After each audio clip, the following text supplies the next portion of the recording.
কারাগারে কাটালে 13টি বছর, বাতিল কেঁপেছে তোমায় দেখে থর থর, ঠিক না ঠিক?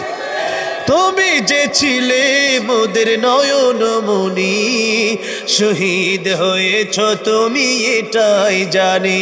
মদিনার দুল বলে মোর, মদিনার দুল বলে মোর, নয়নের কাজল, আমি নবীজির পাগল।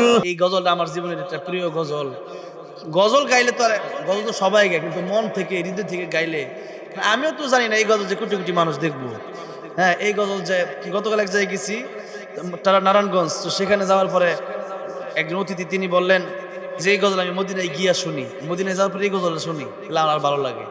তাহলে এই গজল আমি গাইছি, এখন আল্লাহ আমার মদিনায় যাওয়ার ব্যবস্থা করে দিয়েছে। অনেকবার গেছি আলহামদুলিল্লাহ, অনেকবার নিছে। আল্লাহ আপনাদেরকে সহজ করে দেন, মদিনায় যাওয়ার তো তৌফিক দান করুন, আমিন। ও মদিনার মাটি রে, সকল সুখ বুঝি তোর কপালে। ও মদিনার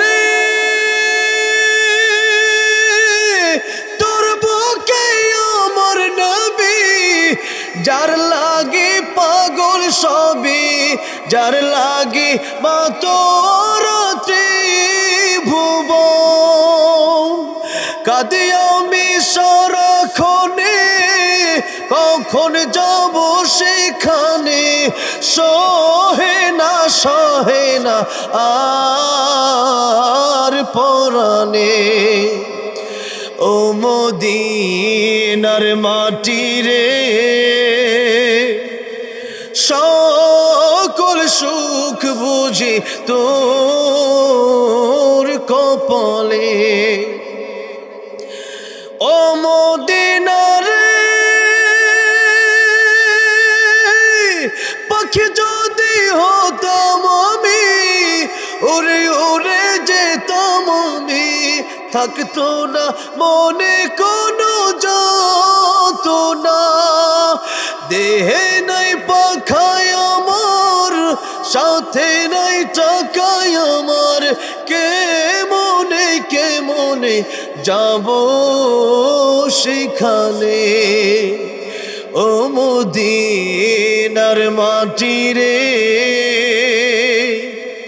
সকল সুখ বুঝি তোর কপালে। আল্লাহ সবাইকে 12 মক্কা মদিনা যাওয়ার তৌফিক দান করেন। নবী বলেন, মান যারা কবরি ওয়াজাবাত লাহু শাফাআতি, যারা আমার কবর জিয়ারত করলো তাদের জন্য আমার সুপারিশ ওয়াজিব হয়ে গেল। সুবহানাল্লাহ। সেজন্য আল্লামা সাইদি তুমি মরণি, সাইদি সাহেব হুজুরকে নিয়ে একটা গজল লিখছিলাম, সেটাও আমার বাইতে এমনি অনেক হাদিয়া দিয়েছে তার, আলহামদুলিল্লাহ। তা কয়টা গজল গাইছে, এই জন্য 500 টাকা খুশি হয়ে দিচ্ছে। মারহাবা। 500 টাকা পুরস্কার না, পুরস্কারটা আসলে আমার যখন কি পুরস্কার দেয়, আমার এক হুজুরের কথা মনে হয়ে যায়। আমি এক হুজুরের কাছে হিফজে পড়তাম, তো পড়া পারলে হুজুর আমার 2 টাকা পুরস্কার দিত। কথা বলছেন, 2 টাকা। আর ওই সময় 2 টাকার অনেক দাম ছিল, ওই সময় 2 টাকা অনেক কিছু পাওয়া যেত। তো ওই সময় 2 টাকার এত খুশি হইতাম, এটা জমায় জমায় রাখতাম আমি, এটা পুরস্কারের টাকা, এটা দামি, অনেক দামি। তো দেখা গেছে যে এই মানে এই 25 বছর বয়সে এসে উনি যা আমার আবার দিল, আল্লাহ তুমি কবুল করো, এই মুহাব্বত তুমি জান্নাত পর্যন্ত অটুট রেখো। যেরকম আমিন। মান আহাব্বা লিল্লাহ ওয়া আবগাদা লিল্লাহ ওয়া আতা লিল্লাহ ওয়া মানা লিল্লাহ ফাকাদ ইসতাকমাল ঈমান। নবী বলেন, যাদের ভালোবাসা হবে আল্লাহর জন্য, ঘৃণাও হবে আল্লাহর জন্য, এরপরে কিছু দেওয়া এটা আল্লাহর জন্য হবে, কিছু না দেওয়া আল্লাহর জন্যই হবে, তখন বোঝা যাবে ইমানটা পরিপূর্ণ হয়েছে, ইমানটা পরিপূর্ণ হয়েছে। সেই জন্য আমাদের ভালোবাসা কার জন্য হবে? আমাদের ঘৃণাও কার জন্য হবে? মাহফিলে, মসজিদে, মাদ্রাসায়, জনগণের সেবায় কিছু দেওয়া, টাকা পয়সা হোক, জীবনী হোক, শ্রম হোক, মেধা হোক, বুদ্ধি হোক, সবকিছু খরচ করা, এটা কার জন্য হবে? আল্লাহর জন্য হবে। আল্লাহ আমাদের এই বন্ধন তুমি তোমার দিনের জন্য কবুল করে, আমিন। আল্লামা সাইদিকে নিয়ে, আল্লামা সাইদি হুজুরকে নিয়ে একটা গজল যে লিখছি। আল্লামা সাইদি হুজুর বাংলাদেশের শ্রেষ্ঠ মুফাসসির ছিলেন। আল্লামা সাইদি চলে গেছেন, আজ ওনার আলোচনা আমরা শুনি। ওনার আলোচনায় মানুষ পাগল পারা হয়ে যেত, লক্ষ লক্ষ মানুষ আলোচনায় হতো। মাজলুম ছিলেন, তিনি 13টা বছর কারাগারে শুধু জেলে শুয়ে বসে কাটাইছেন আল্লামা সাঈদী। এরপরে ইঞ্জেকশনে বিষ দিয়ে তাকে শহীদ করা হয়েছে। আল্লামা সাঈদী তুমি মরণে শহীদ হয়েছ তুমি এটাই জানি। আল্লামা সাঈদী তুমি মরণে শহীদ হয়েছ তুমি এটাই জানি। শহীদ হয়েছ তুমি এটাই জানি। কারাগারে কাটালে 13টি বছর, বাতিল কেঁপেছে তোমায় দেখে থর থর, ঠিক না ঠিক? তুমি যে ছিলে মোদের নয়ন মনি, শহীদ হয়েছ তুমি এটাই জানি। শহীদ হয়েছ তুমি এটাই জানি। দেখা তো হবে না আর এই জীবনে, দেখা হবে জান্নাতে ফুল বাগানে। এই আশা কবুল করো আল্লাহ তুমি, পড়া আল্লাহুম্মা আমিন।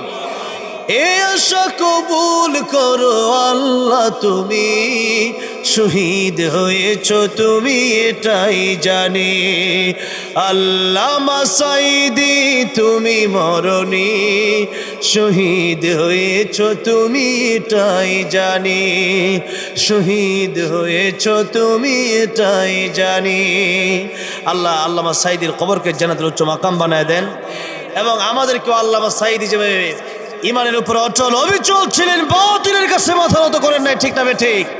আল্লাহ যেন আমাদেরকে ইমানের সাথে অটল অবিচল থাকার তৌফিক দান করেন। বাতিলের কাছে আমরা যেন কোনোদিন মাথা না নত করি, আল্লাহ আমাদেরকে সেরকম তৌফিক দান করেন, যেমন আমিন।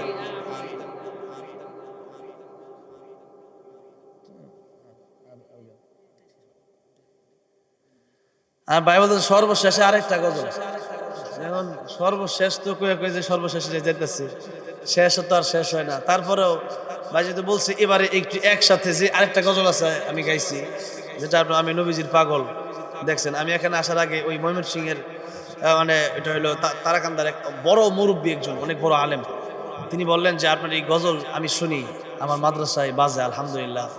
এটা ভালো লাগে শুনলে, যখন ওলামায়ে কেরামরা বলে যে আপনার গজলটা শুনি, খুব ভালো, এটাই দোয়া। সেজন্য একটু একসাথে গাইতে হবে শেষ মুহূর্তে। রাজি আছেন ইনশাআল্লাহ? একসাথে যারা নবীজির পাগল তারা গাইবেন, ঠিক আছে ইনশাআল্লাহ? আমি নবীজির পাগল, আমি মদিনার পাগল, আমি নবীজির পাগল, আমি মদিনার দুল বলে মোর, মদিনার দুল বলে মোর নয়নের কাজল। আমি নবীজির পাগল, আমি সাউন্ড কমে গেছে তো, আমি নবীজির পাগল, আমি আমার মনে নবী নবী দুই চোখে মদিনার ছবি। আমার মনে নবী নবী দুই চোখ, আমার মনে নবী নবী,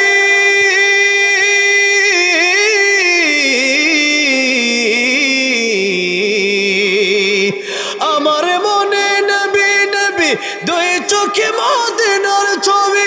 নবীর প্রেমে দিতে রাজি, নবীর প্রেমে রাজি, নবীর প্রেমে দিতে রাজি জীবনের সকল। আমি নবীজির পাগল, আমি মদিনার পাগল, আমরা নবীজির পাগল, আমরা মদিনার পাগল। মদিনার দুল বলি মোর, মদিনার দুল বলি মোর নয়নের কাজল। আমরা নবীজির পাগল, আমরা মদিনার পাগল, আমরা নবীজির পাগল, আমরা মদিনার পাগল। আয় আল্লাহ নবীর দিদার প্রত্যেককে নসিব করে দিও, জোরে বলেন আমিন।